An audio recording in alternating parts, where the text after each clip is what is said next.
सब लोग बोलेंगे जय हिंद, वंदे मातरम, वंदे मातरम। आज के इस स्वतंत्रता दिवस के पावन पर्व पर उपस्थित सभी गणमान्य महानुभाव, अतिथिगण, विद्यालय परिवार, प्यारे बच्चे एवं जहाँ से भी जो दर्शन कर रहा है, श्रवण कर रहा है, आप सभी को आज के इस पावन पर्व पर बहुत सारी बधाइयाँ, बहुत सारा हार्दिक स्वागत, अभिनंदन एवं शुभकामनाएं। बहुत बहुत बधाई हो। आज का 80वां स्वतंत्रता दिवस, 80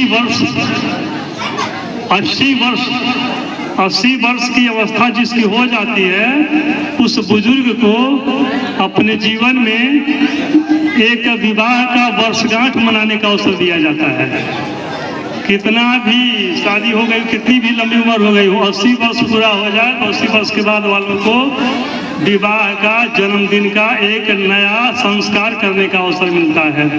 इसका तात्पर्य हुआ कि हमारा भारतवर्ष स्वतंत्रता के 80वें में प्रवेश किया है। 80 साल का हमारा आज़ादी का पर्व हो गया। तो हमें एक संकल्प लेना चाहिए कि हमारा एक पुनर् इस झंडे का, इस देश का एक पुनर्संस्कार हो। की भूमि जितने भी अवतार हुए हैं, भगवान ने जितने भी अवतार लिए हैं, राम है, कृष्ण है, बुद्ध है, ये सब इस धरती पर ही आए।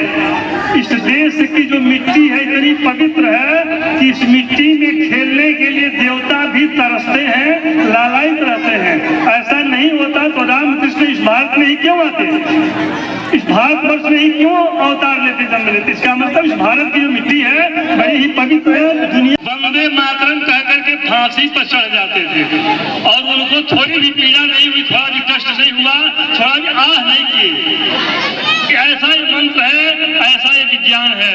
तो हम सबको वंदे मातरम को एक मंत्र समझ करके अपने हृदय में रखना चाहिए। और जैसे सुबह हम अगरबत्ती जलाते हैं, फूल चढ़ाते हैं, तो हम तो ये कहेंगे कि हमारे पूजा में एक मंत्र बन जाए और एक फूल उठा करके भगवान के पास चढ़ाइए तो बोलिए वंदे मातरम, ओम नमो भगवते वासुदेवाय, ओम कृष्णाय, ओम नमः शिवाय।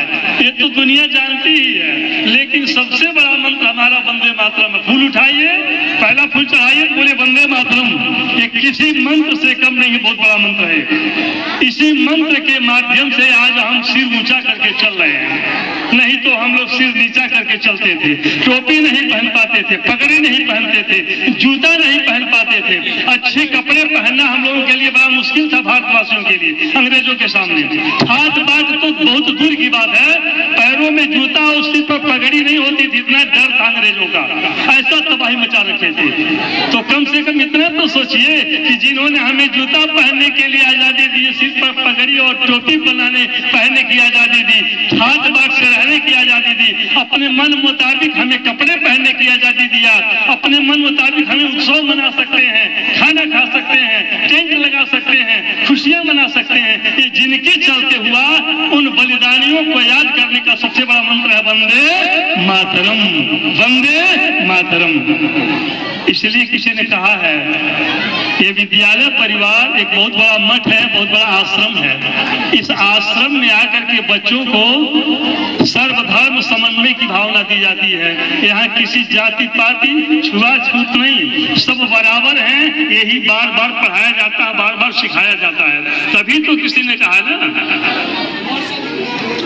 Religion does not teach us to hate each other. धर्म कभी भी हम लोगों को किसी के साथ नफरत करना नहीं सिखाता। Religion does not teach us hate to each other. किसी के साथ कोई भेदभाव न करे, वही धर्म है। वो धर्म नहीं है जो भेदभाव सिखाता हो।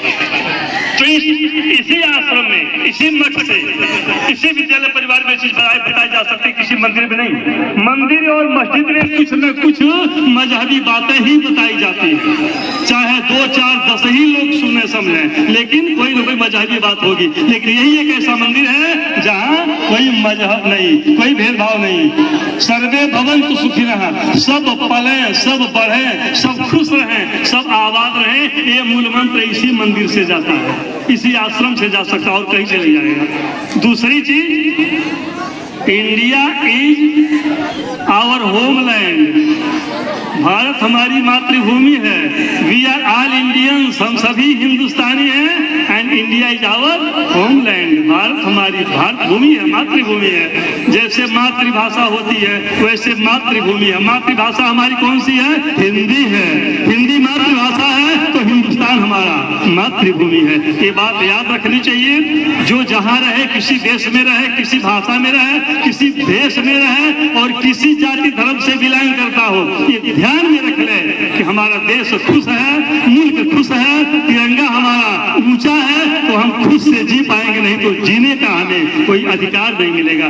मैं बहुत कुछ न कह करके अपने वाणी को विराम देना चाहूंगा और यही कहूंगा कि हमारा देश भारत है, न इसको कोई धमकाए।